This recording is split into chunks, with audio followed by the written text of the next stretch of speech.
Assalamualaikum dan hai anak-anak semua. Kembali semula ke kelas Cikgu Raja. Apa khabar semua? Cikgu harap kamu semua sihat. Baiklah, hari ini kita akan masuk satu lagi subtopik dalam tajuk manusia, iaitu sistem peredaran darah manusia. Okey? Baiklah, jom kita belajar. Okey, apa yang kamu akan pelajari hari ini adalah kamu akan tahu tentang fungsi sistem peredaran darah. Kemudian, kamu akan tahu tentang bahagian utama sistem peredaran darah. Kemudian, kamu mengetahui laluan sistem peredaran darah. Dan yang terakhir adalah kepentingan sistem peredaran darah. Senang aja. Okey? Okey, jom kita tengok satu persatu. Okey, kita pergi ke fungsi sistem peredaran darah manusia. Sebelum kita pergi ke fungsi sistem peredaran darah, kita akan bercakap tentang darah. Adakah kamu tahu apa itu darah? Kenal tak darah tu apa?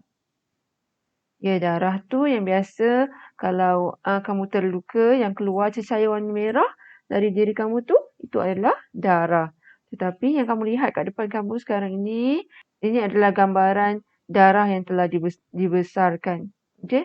Gambaran mikroskopik iaitu gambaran darah yang telah dibesarkan. Okey? Bentuk dia bulat. Okey, kalau ikutkan bentuk dia macam donat tapi tak ada lubang kat tengah dia. Okey? Ni bentuk darah yang sebenarnya. Okey, jadi darah ni ada fungsi dia.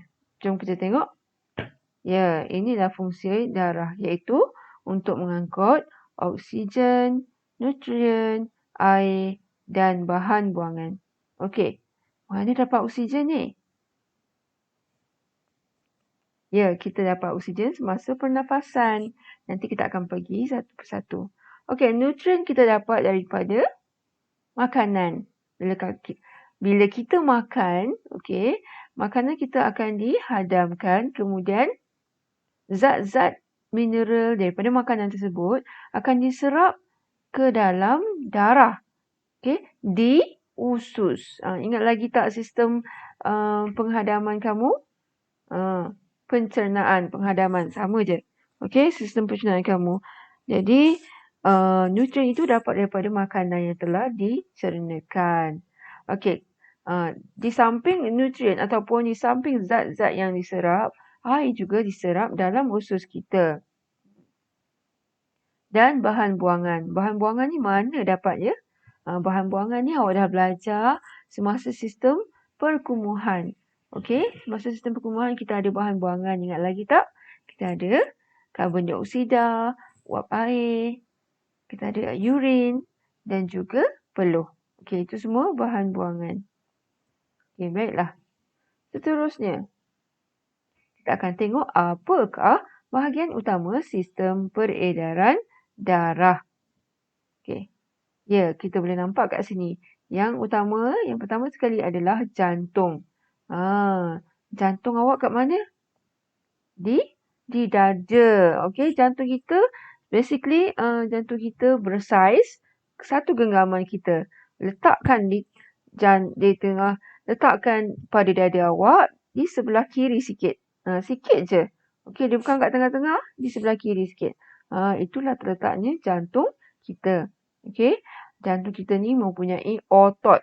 Otot ni lah yang menyebabkan jantung dia bergerak. Awak nampak bergerak ni kan? Sebab dia ada otot. Okey, Okey, kemudian ini adalah paru-paru. Okey, paru-paru pun diperlukan ataupun terlibat dalam sistem peredaran darah. Okay, kemudian kita dapat lihat kat sini yang macam batang paip ni adalah saluran darah, salur darah. Okay, yang bergerak kat dalam ni apa dia? Awak dah nampak tadi. Ini adalah darah. Okay, kita pergi satu persatu. Jantung. Ini jantung organ yang mengepam darah ke paru-paru dan ke seluruh badan kita. Maksudnya darah kita tu yang bergerak disebabkan oleh jantung ni. Jantung ini yang menyebabkan darah kita pergi ke paru-paru ataupun pergi ke seluruh badan kita. Jadi orang yang tiada degupan jantung tu maksudnya darah dia berhenti bergerak. Bila darah berhenti bergerak, bahaya. Okay, next adalah peparu ataupun paru-paru ini adalah tempat pertukaran oksigen dan karbon dioksida semasa pernafasan. Ya? Semasa kita bernafas, ingat lagi tak tahun 4? Awak dah belajar bernafas kan? Okey, awak tarik nafas, paru-paru mengembang. Bila mengembang, maksudnya udara masuk membawa oksigen. Dalam masa yang sama, darah ni dia akan ambil oksigen tersebut. Okey, dan pada darah tersebut, sebenarnya darah telah membawa karbon dioksida. So, dia tukar tempat. Dia tukar tempat, oksigen akan masuk ke darah, karbon dioksida akan keluar, dia akan masuk ke bahagian paru-paru ni, ke dalam bronchus, ni semua alveolus bahagian luar ni, dan dia akan keluar melalui hembusan nafas. Okey, next adalah yang cikgu cakap ni, apa dia? Salur darah kelihatan seperti tiub yang membenarkan darah mengalir melalui dia. Dia macam batang pipe lah, senang cakap. Okey, macam batang pipe. Pada dalam batang pipe tu ada air. Okey, dan darah juga mengalir dalam salur darah ni. Dia tak akan keluar. Jangan risau. Kalau misalnya kita potong badan kita, okey, kita boleh potong badan kita tanpa mengalirkan darah sekiranya saluran darah ini tidak terpotong. Okey. Selalunya kalau kita terluka, senang je darah keluar. Sebab apa? Sebab saluran darah terpotong. Okey. Next adalah laluan sistem peredaran darah. Macam mana laluan dia? Okay, mari kita tengok. Semasa kita tarik nafas dan hembus nafas macam SpongeBob ni, okey, apa yang berlaku?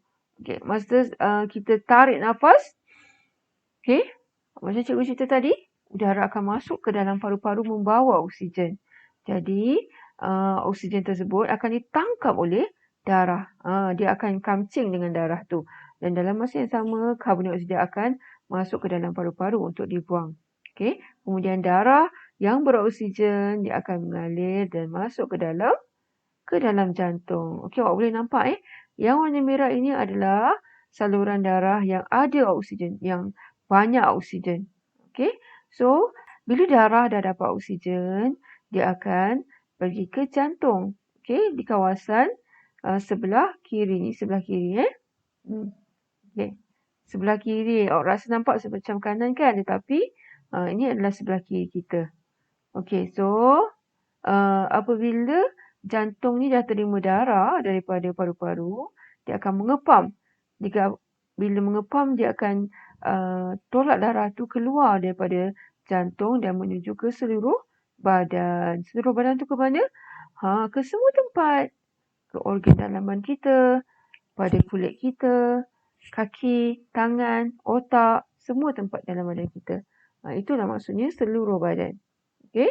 Kemudian, bila darah yang ada oksigen sampai saja ke seluruh badan, okey, oksigen tu akan tertangkal daripada darah tu. Dia akan masuk ke dalam sel-sel pada seluruh badan tersebut. Kemudian, karbon dioksida dari dalam sel akan diserap masuk ke dalam darah. Dia tukar tempat kat sini, tempat ditukar pada bahagian badan ni. Okey, jadilah salur darah ni bawa darah yang kurang oksigen. Bila kurang oksigen, maksudnya dia ada banyak karbon dioksida. Jadi salur darah itu digambarkan berwarna biru.